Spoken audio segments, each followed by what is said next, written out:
Bonjour, alors bienvenue à ce 69e live. Donc aujourd'hui, je vous parle du pouvoir. Alors en attendant que vous arriviez, pour ceux et celles qui sont là pour la première fois, je me présente, je suis Léna Asselin.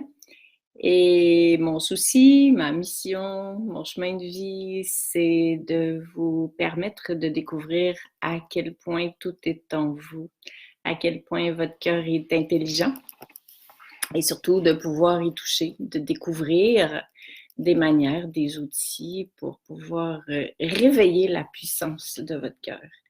En profiter et bien sûr la partager. Donc, Martial, salut! Comment vas-tu? Marie-Annick, coucou! Est-ce qu'il fait beau en France, les amis? Marie-Micheline, bonjour. Marie-Alice, salut!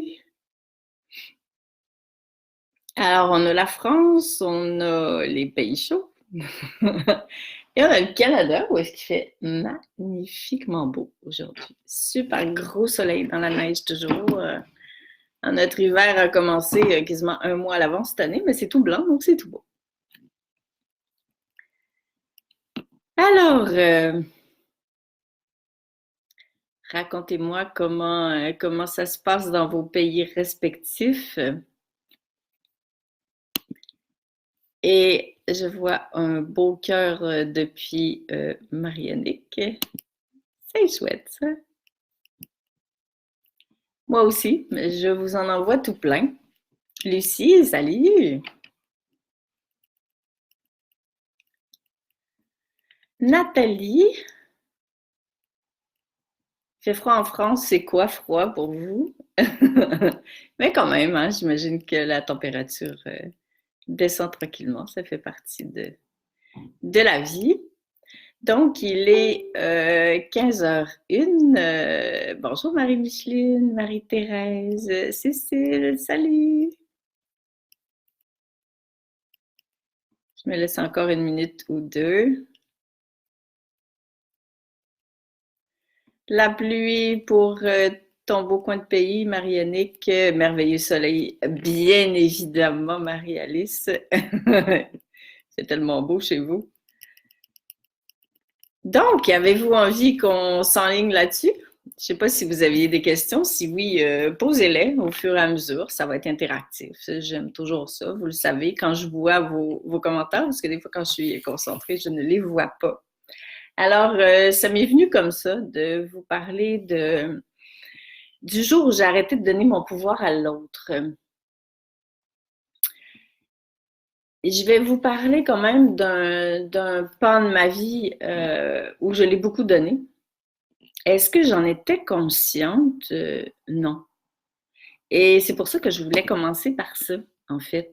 C'est que la fois où j'ai le plus donné mon pouvoir à l'autre, je n'étais pas du tout consciente que j'étais en train de donner mon pouvoir. Et je sais, pour accompagner plein de monde, que c'est le cas pour beaucoup, beaucoup, beaucoup de personnes. Est-ce que c'est un problème de donner son pouvoir à l'autre? Bien sûr que non. Mais je vais quand même donner des exemples pour que ça puisse être plus clair pour vous et de la principale raison pour laquelle on fait ça, pour que vous puissiez vous reconnaître quand vous avez cette tentation de donner votre pouvoir aux autres. Donc, bonjour Daniel et Agnès. Donc, cette fois-là, j'étais dans la trentaine. Ceux et celles qui ont lu mon livre Les trois alliés de la guérison intérieure, vous allez en lire davantage. Sinon, je vous le suggère fortement parce que c'est très instructif, très éclairant par rapport à ça. C'est sur mon parcours spirituel. Et pourquoi j'ai donné mon pouvoir à quelqu'un? C'est parce que j'étais tellement soucieuse d'avancer, de guérir, de grandir, que j'ai sincèrement pensé que quelqu'un d'autre savait les choses à ma place. Quelqu'un d'autre pouvait penser à ma place. Quelqu'un d'autre pouvait me dire quoi faire et quand. Et ça, c'est très intéressant parce que cette femme-là était médium, était enseignante spirituelle. Et bien sûr qu'elle se décrivait comme ça. Et qu'est-ce qui fait que, étant très scolarisée, quand même pas stupide, que j'ai totalement donné mon pouvoir à quelqu'un comme ça? Mais c'est parce que j'étais bien intentionnée, mais c'est surtout parce que j'avais pas confiance en moi. J'avais pas confiance en moi et je ne savais pas à l'époque que les réels enseignants spirituels ne sont pas là pour prendre ton pouvoir, ne sont pas là pour te dire quoi faire, ne sont pas là pour te faire sentir coupable si tu ne fais pas ce qu'ils disent. Ils sont là pour te proposer des outils, des clés pour que tu te retrouves toi-même. Et si vous êtes honnête avec vous, 2 petites minutes, faites un petit retour à l'intérieur de vous. Les fois où vous avez posé des questions à des enseignants spirituels, dont moi, et que la réponse n'est pas venue aussi rassurante que vous la souhaitiez, est-ce que vous étiez déçu? Est-ce que vous auriez aimé ça que quelqu'un vous dise exactement ce que vous êtes, ce qui va vous arriver? Puis c'est souvent ça. Je remarque qu'il y a beaucoup de gens qui, à l'occasion, sont déçus parce qu'au fond, moi, je ne veux pas prendre leur pouvoir, mais eux veulent me donner leur pouvoir parce qu'on n'a pas confiance en nous. Et deuxième grosse raison, parce qu'on veut s'éviter de se rencontrer et de se reconnaître comme ayant tout ce pouvoir-là, toute cette puissance-là. Et ce dont on craint le plus, c'est ce qu'on est de plus magnifique. Alors, si on le transpose sur l'autre, ce qu'on est de magnifique, ben c'est comme si on pense qu'on va s'en sortir. Mais ce que je peux vous assurer, c'est que vous êtes tous et toutes connectés avec le divin, avec l'intelligence de la vie, avec les réponses que vous cherchez. Et même si quelqu'un d'autre vous donne exactement la réponse que vous cherchez, même si vous vous collez à cette personne-là comme j'ai fait pendant 10 ans auprès de cette femme-là, même si vous entendez des réponses qui font du sens, lorsque cette personne-là n'est plus là, vous n'accédez pas à vos propres réponses. Alors, vous y avez peut-être accédé temporairement et peut-être était-ce juste, mais rappelez-vous, quand vous vous retrouvez seul à vous-même, et ce qui est le cas pour tous les êtres humains, vous n'êtes plus en lien avec vos réponses parce qu'on ne vous a pas et vous ne vous êtes pas laissé enseigner comment faire pour accéder à vos réponses. Et ça, c'est super important de saisir cet élément-là parce qu'il y a une part de nous, bien sûr, qui ne reconnaît pas toute la puissance dont on est habité, qui nous habite. Et là, ben, qui, quelque part, ben, voudrait se faciliter la vie en passant par une autre personne qui est connectée avec plus grand que soi, que, ben, en passant par ce canal-là, ben, on va toujours avoir les réponses. Alors, à quoi bon se rencontrer à l'intérieur de soi? À quoi bon renouer le lien avec plus grand que soi? À quoi bon regarder ce qui nous éloigne de cette connexion-là pour le transformer? À quoi bon souffrir quand on est en train de prendre conscience de nos peurs, de nos illusions, de nos attentes? Parce que de toute façon, il y a quelqu'un qui pourrait nous le dire, puis on n'aurait pas besoin de faire tout ça. C'est un peu la raison, un peu beaucoup, énormément, la raison pour laquelle j'ai donné ma confiance, j'ai donné mon pouvoir à quelqu'un d'autre. Et le temps est venu actuellement dans l'humanité et à tous les niveaux. Pas de s'autosuffire, puis de ne plus être en lien avec personne, puis de penser qu'on a toutes les réponses pour soi, puis tout ça. Pas du tout, mais vraiment de revenir en soi, de défricher ce terrain intérieur pour y trouver vraiment notre magnificence, pour pouvoir soi-même accéder à ce qu'on cherche tant, à l'intuition, à la créativité, à votre chemin de vie, aux signes que la vie vous donne, qui arrivent parce que vous êtes aligné, vous, de l'intérieur, pas vous, à partir d'une autre personne. Comment voulez-vous entendre les signes que la vie vous envoie si vous êtes toujours en train d'écouter ce que quelqu'un d'autre vous dit par rapport aux signes qu'elle devrait vous envoyer? C'est vous, dans votre présence à vous-même, qui détectez ces signes-là. C'est vous, quand vous êtes à la maison, qui pouvait percevoir ces signes. Alors, bien sûr qu'en apparence, pour notre humain, ça nous apparaît plus exigeant de revenir en soi, de choisir de se reconnaître, de choisir de se relier. Et il y a une phrase qui me venait tout à l'heure, qu'on m'a partagée intuitivement il y a plusieurs années, qui était, ça me disait dans mon cœur, tu n'as pas besoin de toujours avoir confiance en toi. Quand tu n'as plus confiance en toi, choisis donc d'avoir confiance en plus grand que toi, plutôt que de laisser ton pouvoir à d'autres personnes, plutôt que d'adhérer à ce que l'autre me dit qui résonne peut-être pas tant que ça, plutôt que de m'enligner sur des routes parce qu'on m'a dit que c'était ça qui était mieux. Et finalement, 2 ans plus tard, je me retrouve face à la même place, face à moi-même. Puis tout ça, c'est tellement pas grave, là, parce qu'on est venu sur Terre pour expérimenter. Donc, quand on expérimente le fait d'avoir donné son pouvoir à une autre personne, eh bien, on sait ce que ça fait. C'est un peu pour ça que je peux vous en parler aujourd'hui. Mais on le fait aussi dans les subtilités de la vie, c'est-à-dire que je me rappelle qu'il fut un temps, puis peut-être encore des fois aujourd'hui, où je ne voulais pas être vue complètement. Il y a une part de moi qui aurait aimé ça rester cachée derrière ma destinée pour justement pas être face aux peurs d'être jugée, pas être face aux inconforts, à l'exigence de devoir être dans ma vie ce que je propose, bon, tout ça. Et c'est comme si inconsciemment, brillamment, j'avais trouvé des gens qui pouvaient faire les affaires que j'aimais pas faire. Mais au fond, c'est pas faire les trucs que j'aimais pas. C'est faire des trucs à ma place. Donc, je leur donnais mon pouvoir, pensant que j'allais pouvoir me sauver de moi-même. Donc, ça, c'est un élément super important.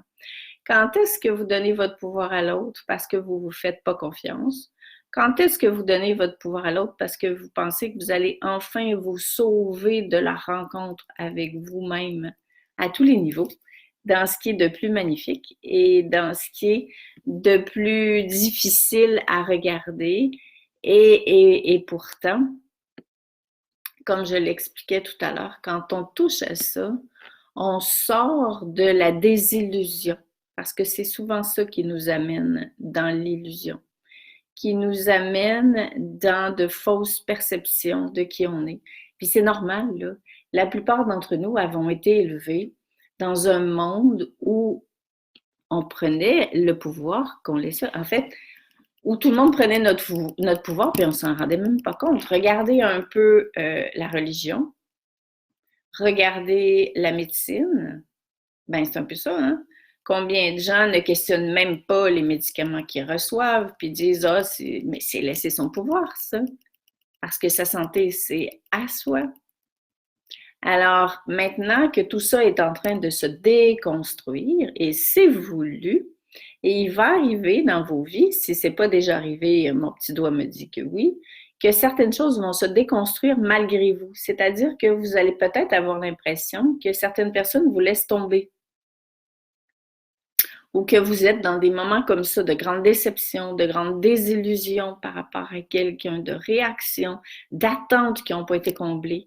Et quand vous êtes dans un espace comme ça, si vous le voulez, bien sûr, vous pouvez vous poser la question, est-ce que ici, j'ai laissé mon pouvoir à quelqu'un? Si j'ai une attente, c'est parce que quelque part, j'avais un désir caché ou pas de laisser mon pouvoir à cette personne-là. Alors, c'est intéressant aussi les moments de désillusion qu'on rencontre, de frustration par rapport à ça. Parce que si à chaque fois que je suis frustrée, que l'extérieur n'a pas répondu au pouvoir que je voulais lui laisser et que je revenais dedans et qu'à chaque déception extérieure, j'en fais une occasion de revenir en moi et de renforcer mon lien avec plus grand que moi, de dégager l'espace qui m'éloigne de cette connexion qui est présente à 100% tout le temps, dans laquelle se trouve mon intuition, dans laquelle se trouve ma propre sagesse, dans laquelle se trouvent les états d'être auxquels j'aspire depuis si longtemps. Alors, c'est normal qu'on fasse ça. parce qu'on est venu sur Terre pour faire ce chemin-là. Puis on dirait qu'on essaye de s'en sortir autrement pour pouvoir continuer de vivre dans le monde de l'illusion. Et pour revenir sur le premier exemple spirituel, ben c'est là que c'est le plus tentant de donner son pouvoir à quelqu'un d'autre, pensant que si je fais exactement ce que l'autre me dit, ça va être extraordinaire. Mais non, pas nécessairement. Parce que c'est vous qui êtes extraordinaire. Alors, l'autre peut vous guider, l'autre peut vous outiller, l'autre peut vous rassurer par rapport à quelque chose, mais l'autre ne pourra jamais vous donner ce que vous avez à l'intérieur de vous. Donc, vous êtes quelque part peinturé dans le mur. Vous êtes obligé, si vous le voulez, de vous révéler à vous-même. Donc, c'est super intéressant parce que, comme ça se passe actuellement dans le monde, c'est qu'on est vraiment appelé à se reconnaître. Et on est appelé à faire de chaque déception une marche, ou je dirais plutôt, non, une marche, c'est pas bon, une porte pour revenir en soi. Plutôt que de toujours miser sur et d'aller vers l'extérieur pour confirmer sa valeur, pour savoir quoi faire, quoi pas faire. On est ici pour apprendre. Salut Christelle, Catherine, Christine, Micheline. Ouais, c'est le fun que tu sois en direct. Donc, c'est le message que je voulais vous donner aujourd'hui. Et il y aura toujours une part de nous, tant qu'on ne se sera pas révélé complètement, qui ne croira pas que tout est en nous, qu'on est si magnifique que ça. Et c'est normal, et c'est celle-là qu'on est venu transformer, transcender, illuminer. Donc, est-ce que c'est grave les gens qui prennent notre pouvoir? Bien sûr que non, parce que s'ils l'ont pris, c'est parce qu'on leur a donné. Parce que si on passe notre vie à en vouloir à ceux qui ont pris notre pouvoir, c'est qu'on se raconte des histoires. Parce que cette femme-là, pendant 10 ans, j'ai choisi de lui donner mon pouvoir parce que je n'avais pas confiance en moi. Alors, est-ce que ça aurait dû faire autrement? On s'en fout parce que ça sert absolument à rien de revenir dans le passé. Est-ce que ça fait de moi une meilleure personne? Bien sûr que oui. Parce qu'aujourd'hui, je suis tellement vigilante à ne pas prendre le pouvoir de personne parce que je le sais ce que ça fait. Et en même temps, je suis très, comment pourrais-je dire, j'ai beaucoup de compassion pour les gens qui veulent absolument donner leur pouvoir parce que je comprends pourquoi on veut le donner. Alors, ça fait juste vraiment de nous des êtres encore plus humains et ça nous rappelle l'essentiel. Alors, ça peut, en résumé, on peut donner notre pouvoir consciemment en pensant se raconter des histoires, mais dans le fond, il y a une part de nous qui le sait qu'on est en train de faire ça, ou carrément, on ne s'en aperçoit pas du tout.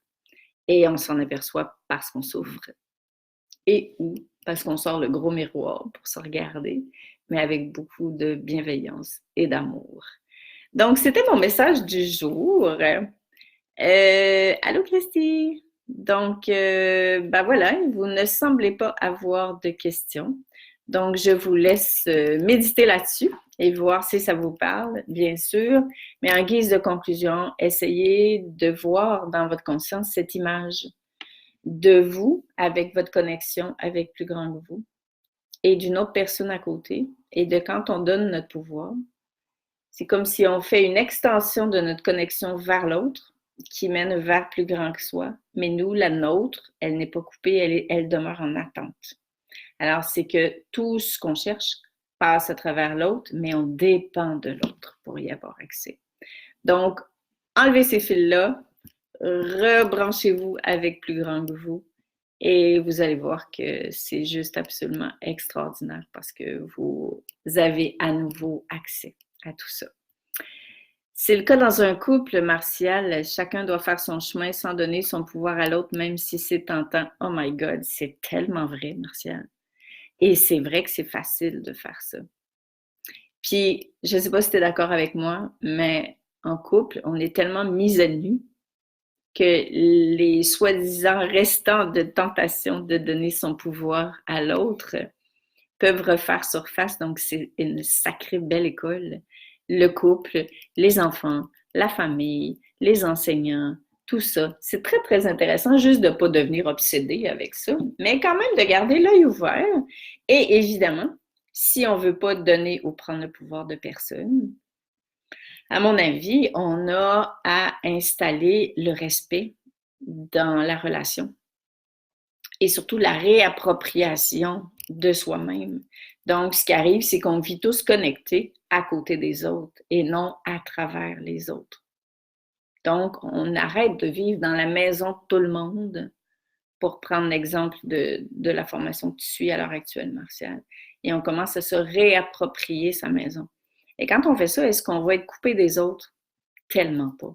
On est encore plus proche des autres, mais on s'appartient. Puis quand on s'est oublié, on revient et on grandit comme ça les uns aux côtés des autres. Donc, Christelle, merci infiniment. Avec grand plaisir. Je vous embrasse tout le monde. Puis on se dit à la semaine prochaine. Salut!